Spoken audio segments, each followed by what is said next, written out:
Hello, this is a making of or behind the scenes video of the terrigen animation that I made on my main channel, Posy. So if you're wondering what am I looking at? Well, now you know. Important to know is that this is not a tutorial, but just to show you the technical challenges I had to face.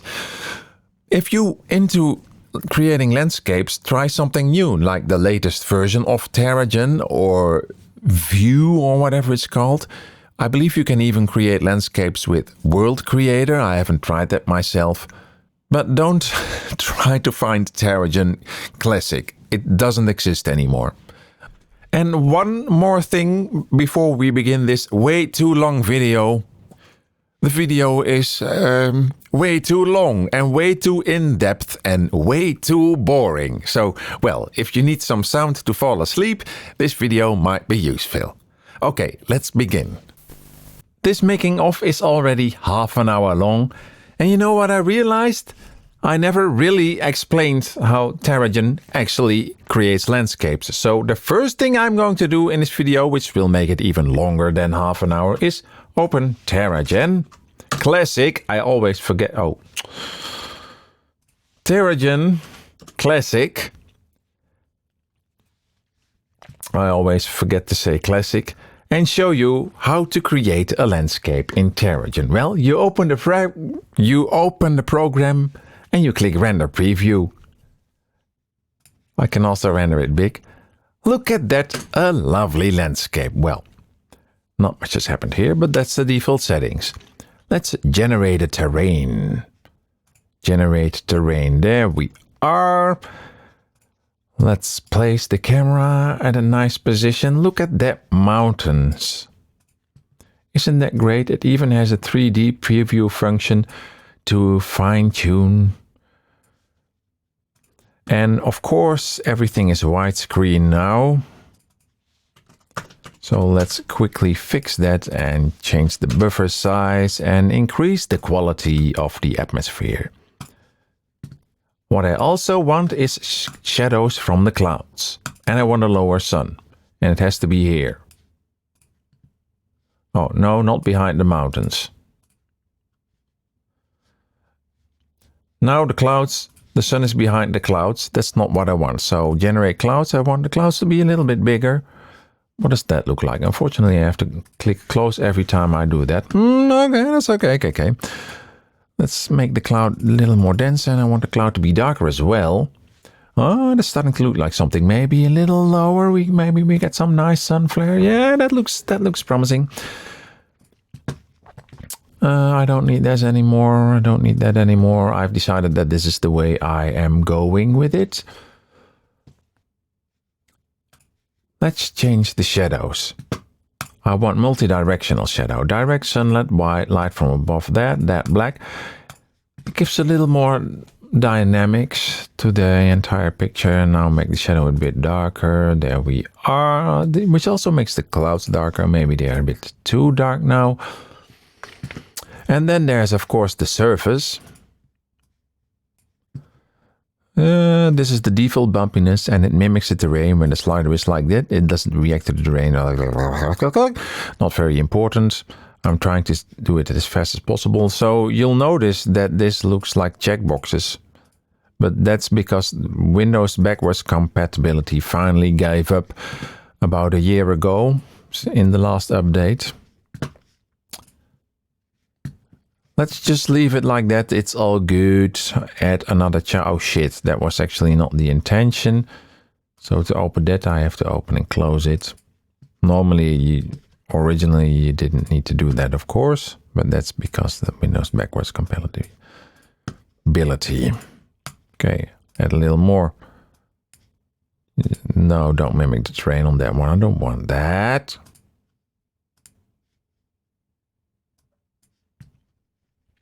Okay, I have to click there and then add child. Add some grass. Oh, look at that. There's a preset for grass. How bumpy is grass? I don't know, but I'm going to do this. I don't want full coverage, but not on the very steep slopes and also not too high. What does that look like? Oh, it's not very... Let's make it a bit... Let's put the grass a bit... Oops, that's a bit too high. There, grass. Okay, I think it's... let's do a dirty preview before I make the final render. Oh, it's actually pretty nice. Should I include an animation in the final video from this? So that's how you make an image in Terrigen. Oh, I forgot the water. I didn't show you the water. Cancel. I want everything. I want to show you everything in this video. Now we have to wait a little bit for the anti-aliasing doing its work. Oh, let's first fix the camera position, uncheck that. Great.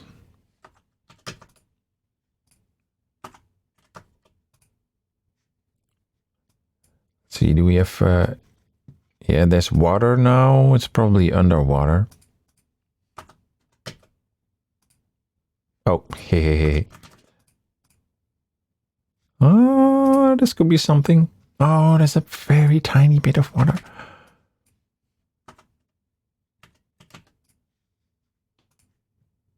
Yes, that's great.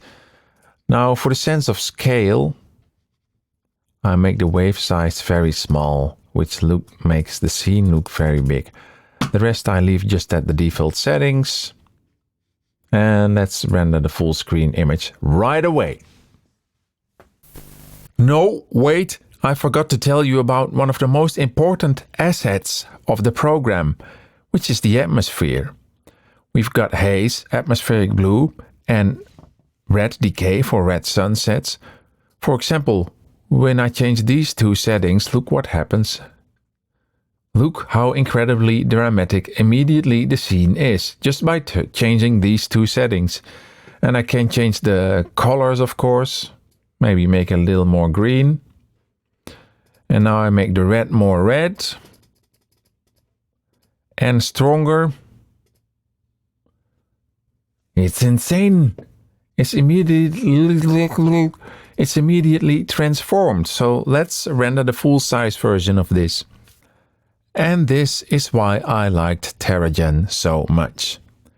You could make this on a home computer before the year 2000 already.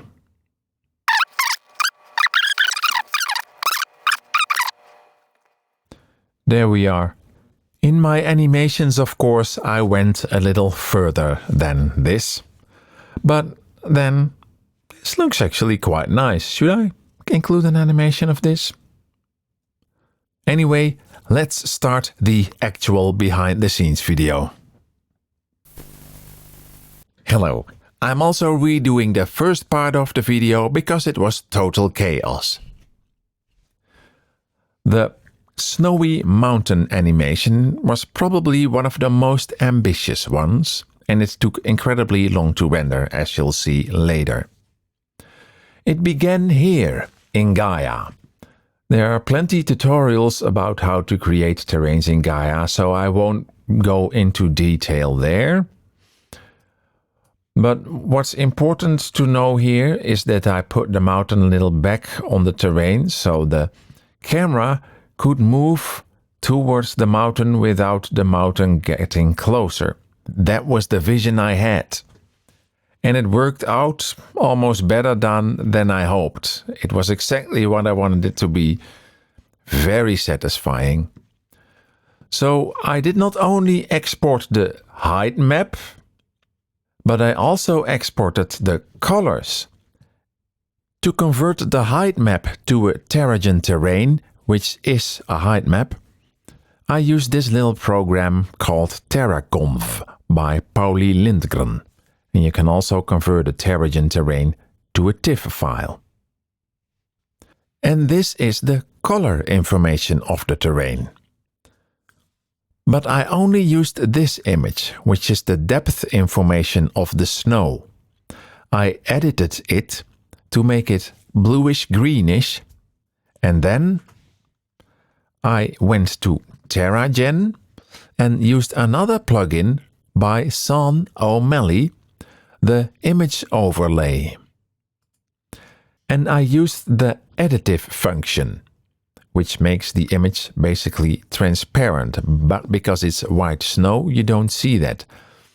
So it's not just white snow, but it has this nice structure into it, which made the snow look even nicer. I added some vegetation, but you can't even see that because of the fog. And then I set the water settings, blah blah blah, all kinds of fun stuff. And I ended up with this render, and you can see how long it already takes. Here, it looks like the program's freezing, but it's just rendering. Because it's the maximum size terrain, and a large part of the terrain is in the shot, the atmosphere settings are high, all settings are high. It takes an absolute eternity to render.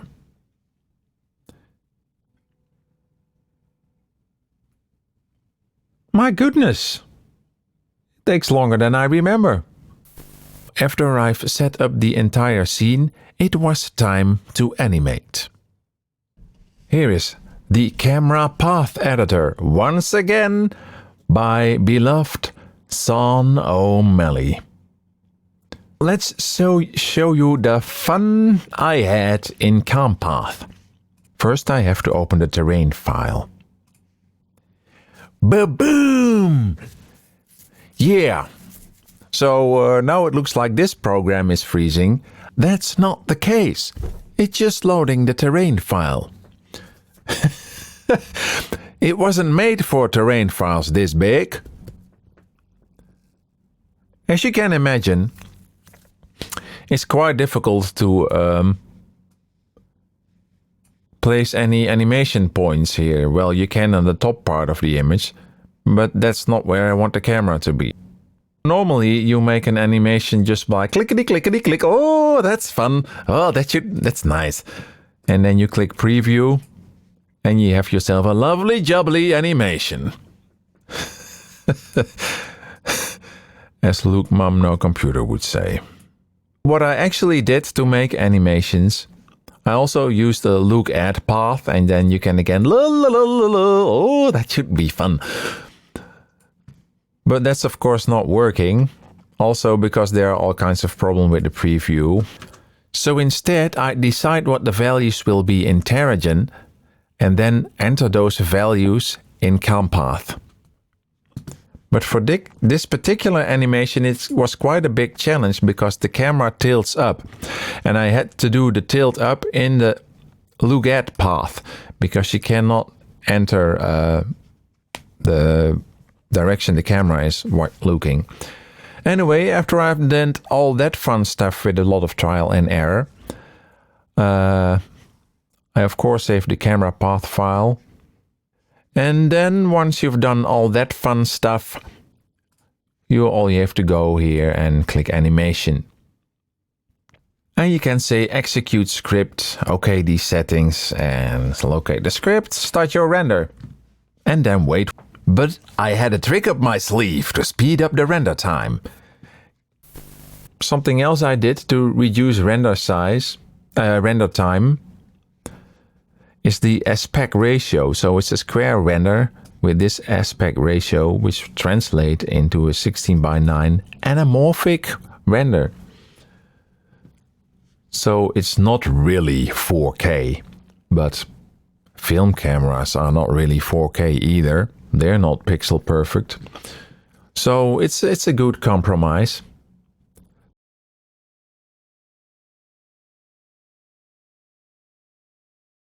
At this point, we pick it up where I started recording during the actual render. This render takes so long that I have divided it into 4 terrigen instances. So I divided the animation script also in 4 parts. And theoretically, I could divide it into 16 parts, as still only 4 of the 16 available threads are used. Okay, I've been away for the weekend and 2 of them have finished rendering. The other 2 are still rendering. End of script. Let's put them all in folders. Okay, let's throw the HDR files in the HDR folder. So I'm previewing this animation just by holding down the arrow key in Earthen View. Now it's going faster. All right. Hello. I forgot to say something else. The HDR output, Terrigen by default can only save as a bitmap file, and if you want to grade that, you immediately get bending. But once again, Sean O'Malley to the rescue with his HDR output plugin, which saves images, as the name suggests, in 32-bit HDR files, preserving all lighting information. With the same render time, it's an absolute lifesaver for making these animations look the way they look. Let's rename the HDR files. And it looks like I only have to rename this.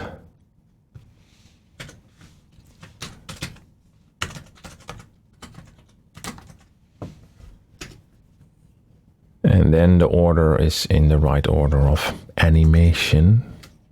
I'm now going to convert all the files to EXR. Somebody tell me why there's a photo of a woman staring at me when I start up Photoshop. It's very distracting. What were they thinking?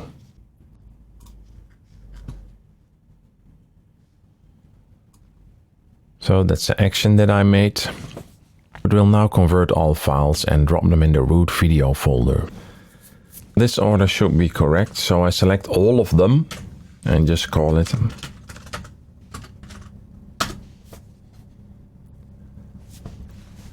Now it's all the same name. There we are, Resolve recognizes it as a single animation. So all I have to do now is drag the animation in the timeline. And thanks to the project settings, it's already stretched out to full frame.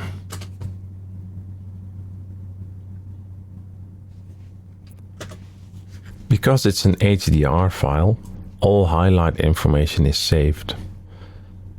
So I can just lower the exposure until nothing is overexposed. Change the gamma curve a little bit. And then I start grading in a new frame to get the desired results.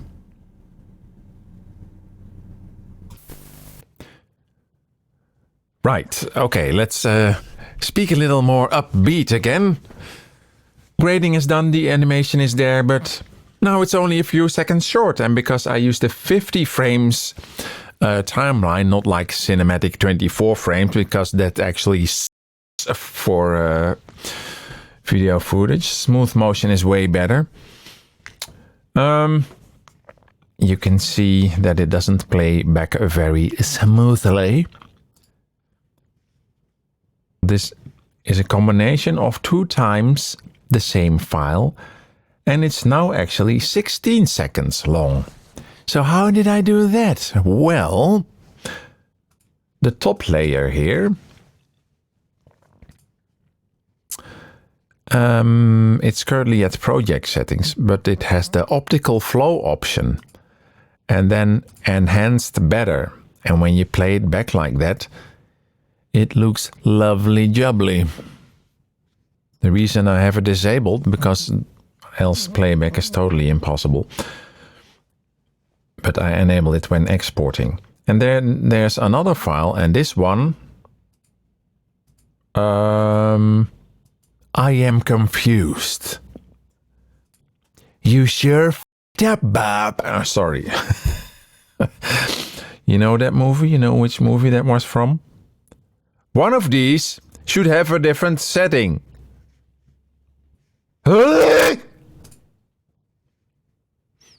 I just discovered something terrible. Sorry. Let's pause the recording for a moment. Hello. So I figured it out. Apparently, I used the cropping function in the edit for reasons unknown to me for what I was about to tell. So, again, the top one has optical flow with enhanced better, which interpolates the frames to make a perfectly smooth animation. But that does not work for the water. So I have another one for the water, which has a frame blend. So when I zoom in, you can see it better. When I go frame by frame, it just fades between frames. Well, it might not be perfect, but when you play back, it looks quite okay. But that's just because the content is too complex to do this optical flow trick. And then, of course, I move the cropping accordingly. So yeah, this was quite a complex one. With others, it was much more easy. This one, for example, this one works flawless with optical flow. And now that I'm at it, what I haven't told yet is with software. They do not come from Terrigen. I can show you that. Just a moment. Am I blind? I guess I'm blind. I can see it. I can show you that when disabling the lens flare, but this was actually, I choose exactly the wrong one. I rendered this one because there was a problem with the lens flare because I reversed the entire animation. Let's take this one. This one has also a rather nasty lens flare. That's the lens flare disabled. It's added in post. And there's another lens flare, which is actually a picture. I've developed a lovely technique for some analog lens flare. There's a flashlight with the image in the background. And here's a photo camera. And then I turn off the lights in the TV and I've got a lens flare. With dust on the lens and everything. Here's another nice clean lens flare. I didn't add anything dirty here.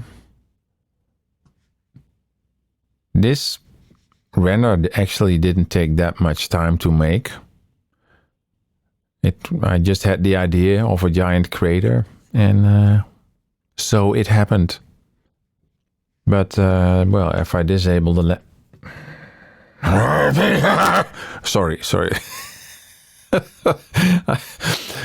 So if I disable the lens flare, that's the actual sun as it comes out of Terrigen. And I automated the movement and even the color a little bit. Nice, huh? Okay. On to the next. Hello. Another one I would like to show you is Pillar City, as I've called it. It is a terrain, so it's not a 3D model, it's a terrain. So this required some trial and error. It's just a big pillar and the city is on here. You can hardly see it because it has to be on a pillar and it's a height map. But Gaia came in handy there too, because if I'm not mistaken, I did a visual test there too. Actually, I didn't. What I did do is use Gaia to create a nice city color map. Which again, I used that plugin by Sean O'Malley to overlay onto the height map. Pillar City also took an absolute eternity to render because almost the entire terrain was in the shot. Also part of the creation process is a crashing computer. I just opened CamPath, and while there are 3 animations rendering at the moment, the computer crashed. It's kind of a problem, especially for the animations with moving clouds or sun, because you have to start from frame 1. Well, there it is, the blue screen of death. I just stopped filming. Pillar City took 5.5 days to render. Only this part, the vertical part. No way! Surprised me how fast that part rendered. The rest took ages. Well, here we are. That was 5.5 days rendering. Hello. In this animation there are 2 suns, but Terrigen Classic had only 1 sun. But what I did is fairly simple. I had 1 animation, but 3 sun animations. This is the first layer. This is the second layer, which is just some ambient light. So you can see the shape of the pyramid. And the third sun rises right above the pyramid. This on its own already also looks quite nice. Ah, Terrigen is classic. What a nice program. Hello. There's one last thing I want to say. Another little tweak I did. I talked about bending before. Well, that's in the sky. You see bands. And I try to prevent that here by adding some film grain in an adjustment clip that I just throw over all the animations. But I don't think it's enough grain for YouTube to not have bending. But at least in the actual render it will look marvelous. Hello. Well, this making of would of course not be complete without telling a little bit about the sound design. So this is the Pro Tools session. Yes, it looks like ancient software from 20 years ago, but this is really the 2022 version of Pro Tools on Windows. I don't know why, but at least it works. Yeah, so don't use Pro Tools. I happen to use it because that's what I've been doing since I started doing sound design, and it was the industry standard, and I guess it still is for some reason. But it's really nice for sound editing, and that's why I still use it. Sorry, this was all off-topic blah blah blah. But up here, the blue stuff, that's my voiceover. Retakes on retakes on retakes on retakes. Down here are all the sound effects. And I have my little cut track here that I exported from DaVinci Resolve, the editing software. So I can easily find the cuts, because else you have to manually search for every cut. The video is on a separate screen, that's why you don't see a video here. And well, how do I make those sound effects? There's this other program, Soundlay. And for example, when I type desert, It finds a ginormous amount of sounds in my own sound library from sounds I did not make myself, because it's an English word. For example, when I type wind, then there should be sounds of myself too, if I shuffle the search results.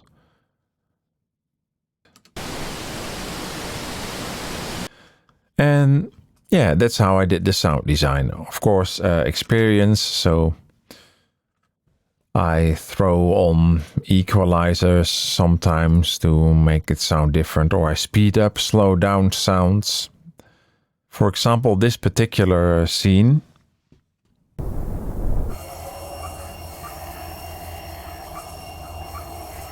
It's a combination of two recordings, and one of them is bees and crickets and a bird, which I just slowed down, and then you have a outer world ambience.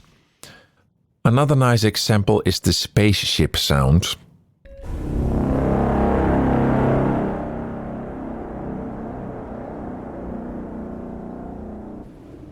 That is really simple. That's just a trombone, as the file says, tenor trombone, which I slowed down and then also pitched down a little bit. And then I threw this lovely reverb over it. This is what it sounds like without reverb.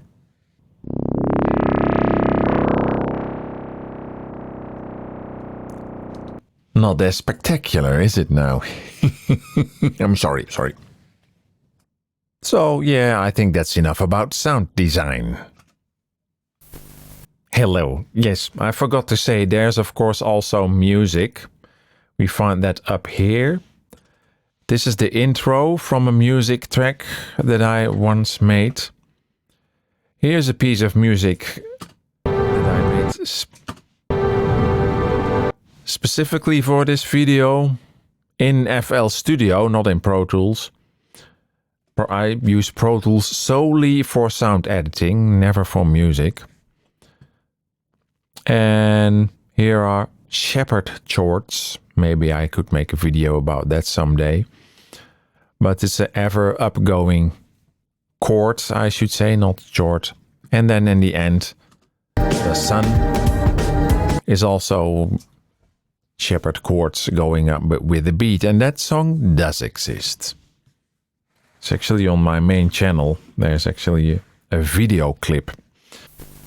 And in this last video, I tried out a very ancient program to create a morphing animation where the snow melts and the clouds disappear. I'm sorry.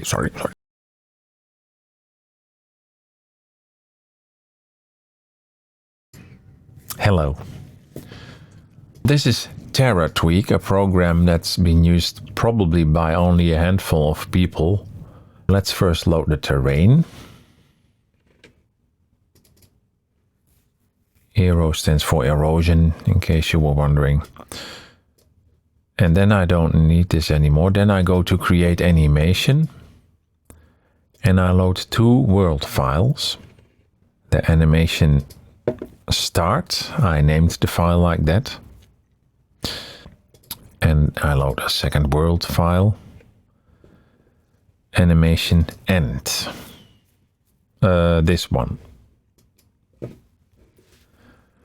And then I can enter the number of frames I want to render. And then I say morph frames. And now it's morphed, gradually changed all values of the entire world file. And now when I click save,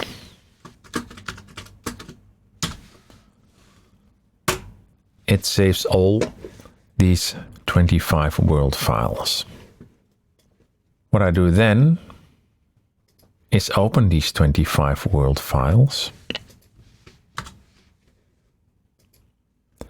And all I have to do then, because I have already loaded the terrain, is click Start Rendering Frames.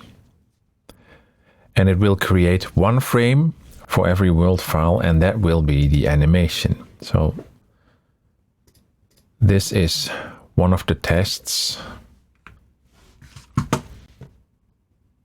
Very low quality. So even the clouds change gradually. I'm going to change the sky size. That might be interesting. That should be a smooth morph because it's the same clouds. Okay, it's finished rendering the frames. So it seems to work. But the camera jumps here. I noticed that before, so I made sure the height of the camera is exactly the same. By the way, you may have noticed it's saving the bitmap files in the Terrigen program folder. The first file is called nothing .bitmap. Apparently that's possible. And then it adds seemingly random names. But when you order to date and then rename, you can actually manage to get the order right. So new attempt, I changed sky values and various values and camera value. Unfortunately, now the camera jumps 2 times. This is test 7. It turns out that the jumping has nothing to do with the camera position. It's just a bug in the morph. What?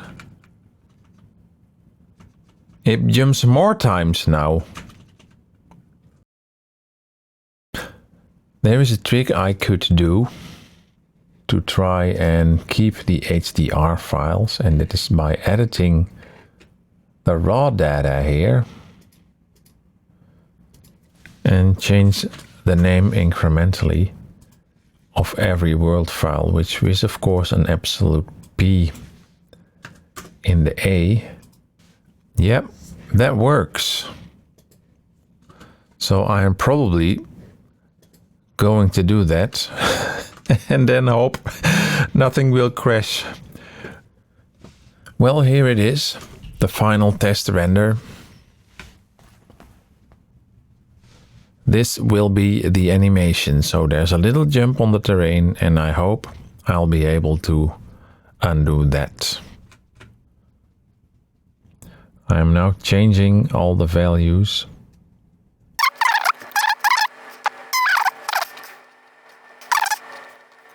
Now if each world file has its own unique HDR export file name, so it doesn't overwrite itself.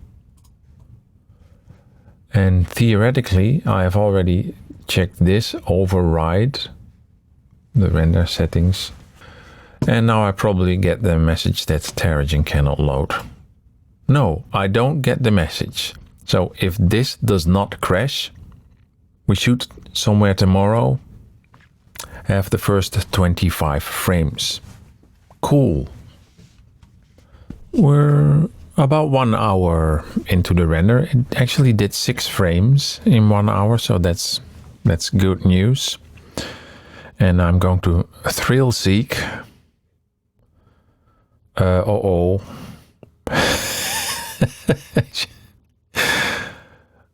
There's something that I regret. Where's the other Terra tweak? It may or may not. Oh shit! Oh no, that's a disaster.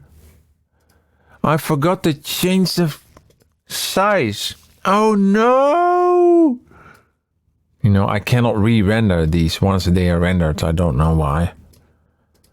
Oh, so stupid. So, what was the size again? Oh! It's the next evening. These are the missing renders. And then it will be finally complete. And in the final conclusion, I didn't enable audio recording. But what I was probably saying here is that the whole effort was definitely not worth it. Because there were several glitches in the animation. But just for the sake of it, here is it one more time. I see you skipped to the end of the video. Welcome to the end of the video. And well, thanks for watching and I hope to see you soon.